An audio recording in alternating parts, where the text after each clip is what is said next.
നമസ്കാരം. നടൻ ആസിഫ് അലിയെ അപമാനിച്ചു എന്ന സംഭവം ചൂണ്ടിക്കാട്ടി സംഗീതജ്ഞൻ രമേശ് നാരായണനോട് വിശദീകരണം തേടി ഫെഫ്കെ മ്യൂസിക് യൂണിയൻ.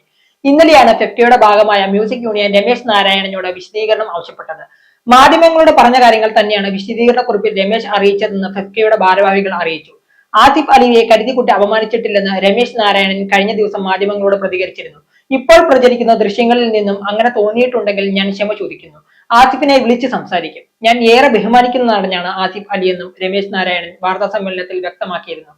അതേസമയം സംഭവത്തിന് പിന്നാലെ സിനിമാ മേഖലകളിൽ നിന്നടക്കം നിരവധി ആളുകളാണ് ആസിഫ് അലിക്ക് പിന്തുണയുമായി എത്തിയത്.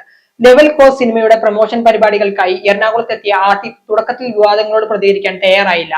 ആരാധകരുമായി ഒരുപാട് സമയം ചിലവഴിച്ച ശേഷം തനിക്ക് നൽകിയ പിന്തുണയ്ക്ക് നന്ദിയുണ്ടെന്നും സന്തോഷമുണ്ടെന്നും, എന്നാൽ എനിക്ക് നൽകിയ പിന്തുണ വിദ്വേഷ പ്രചരണത്തിനുള്ള വേദിയാക്കി മാറ്റരുത് എന്നും ആസിഫ് ആരാധകരോട് അഭ്യർത്ഥിച്ചു. M4 മലയാളം, കൊച്ചി.